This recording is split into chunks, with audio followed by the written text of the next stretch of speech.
What is up YouTube, it's Kingfisher745, and in this video we're going to take our first look at Nova in PvP. But first, I do want to give a special thank you to Agent Seraph One, who in part helped bring you this video. Thank you once again very much for everything you've done for the channel.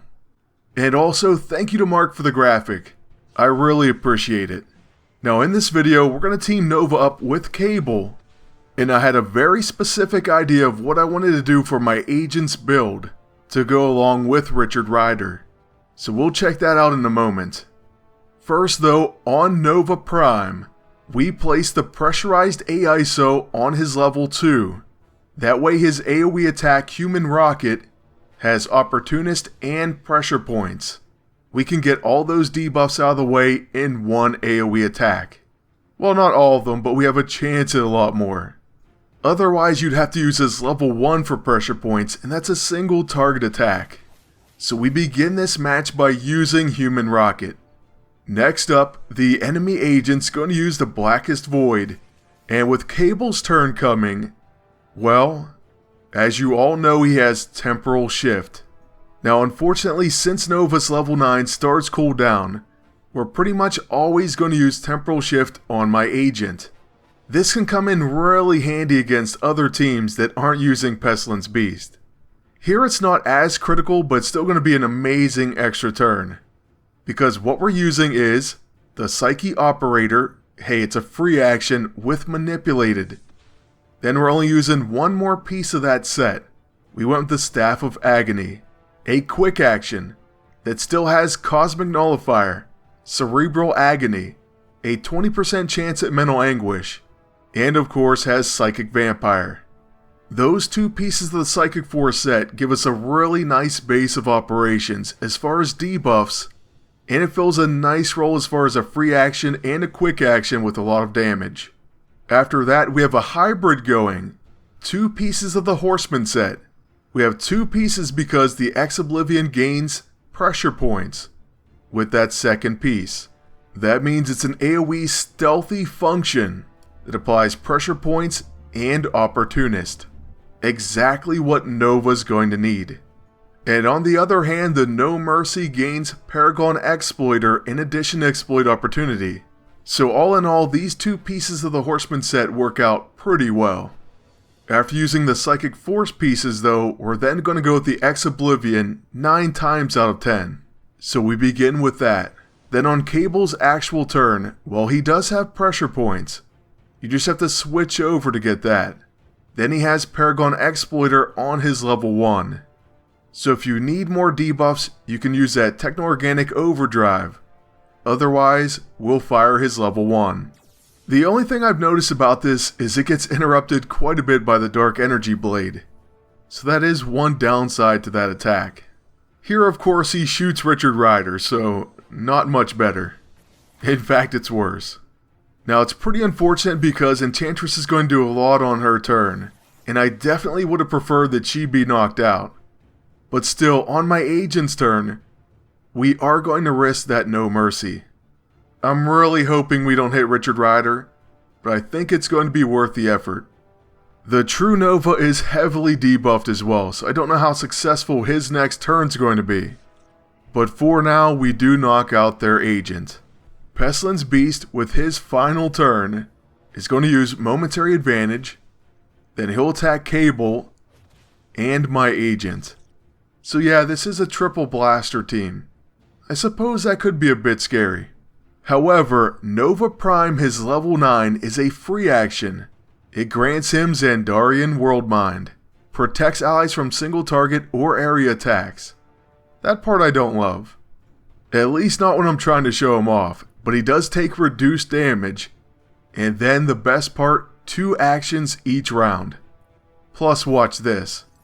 He now has 3 more quick actions, which you can use one right away. That is while still getting 2 additional turns. So we begin with a Nova Rocket. Unfortunately we do hit Cable, but our next moves are going to be an AoE. So he does at least have that for times when he is disoriented. Basically, we could have skipped the quick action and gone right for some of these. Now, since he was so heavily debuffed, his Supernova Blast wasn't that impressive. But hey, it was still cool looking. And we'll just have to use a Space Rock to finish off Beast. We'll try to get a bigger hit hopefully, but he's also only level 10 right now. He's training to level 11 though. In our next match, we're going to face Rocket Raccoon and Spider-Man Noir. So different type of team up. The enemy agent will kick things off and they use a Dark Energy Blade and get a follow-up attack. Of course that triggers Beat It. And a Blam. But I suppose we're fortunate that it stopped there. Now with Cable going first, we're going to use Primed and Ready, then give our agent an immediate turn, which he will use to overwrite that Mystic Shroud. So there's our Psyche Operator as a free action. The Staff of Agony also packs a serious punch. And for our final action, well, of course we're going with the Oblivione. This triggers a few hits, but all in all, our team's still doing pretty well. If Cable goes down, that's okay. On his turn, we're just going to go ahead and fire his level 1. And it looks like he's going to be hit before that. Plus it's going to be interrupted. So things just aren't going well for Cable. Now Spidey Noir does try to remove his debuffs, but fortunately he is manipulated because of that free action. And as you can see, they have quite a few debuffs already. But still we're going to use our AoE with Pressurized for pressure points and opportunist debuffs. I think you probably get the picture of what we're trying to accomplish here with our team and with our equipment setup. So let's just try to execute a bigger level 6.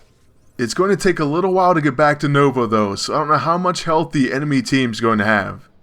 We will however use the No Mercy on the enemy agent. This should at least weaken him quite a bit. Okay, no crit, but after he takes his dot damage, he's definitely on the verge of being knocked out. He does however knock out Cable though, and Spidey Noir goes down soon after. Once again, after using our Nova Prime, let's go ahead and see this Nova Blast. I don't think I've seen it yet, so we'll use that on the enemy agent. Following that, we can go straight for our Supernova Blast, or we can actually use Human Rocket once again. Let's see how many more debuffs we can put on them. Okay, now the moment of truth. Our Supernova Blast. Honestly, I haven't seen crazy numbers from this yet, but it's still a pretty cool attack regardless. And it does finish the agent. But okay, once again, Rocket didn't take that much damage. What we're going to do is try one more match. We'll set it up once again. And plus, it's going to be against a different team yet again. So this time we take on Cloak and Dagger and Null. Let's see if we're up for the challenge. My agent starting things off is definitely bad news for them. And the Staff of Agony once again comes through big. We of course follow that with the Oblivione. Then with Null going, he takes his dot damage, but he is going to use You're Not Worthy and probably place Despair on our team. Then he uses Fatal Fist, but it's actually fatal for him, because that 20% mental anguish, yeah, it must have landed. So with Nova, we're going to use his Human Rocket. You know what we're doing, we're setting up pressure points and Opportunist. Then of course the ever annoying Cloak and Dagger are going. And okay, they go with the Blackout first off, but it causes Nova to attack our agent. That means he's going to be stunned. So in order to get his next turn properly, we're going to use Temporal Shift on him now. Then Cable's pretty limited, so we're going to use Techno-Organic Overdrive. And there you see his pressure points ability. So we'll attack the agent with that.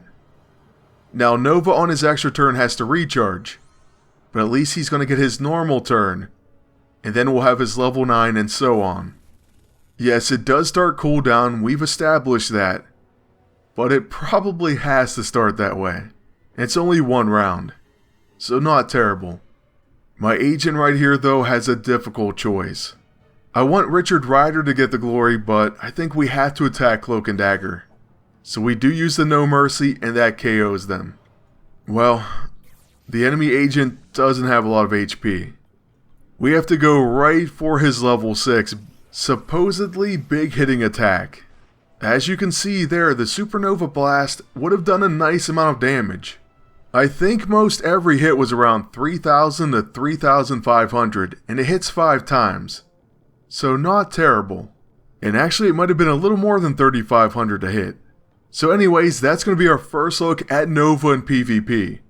But we'll have plenty more to come. So make sure to tune in. Like, subscribe, and comment. Then until next time, good luck and take care.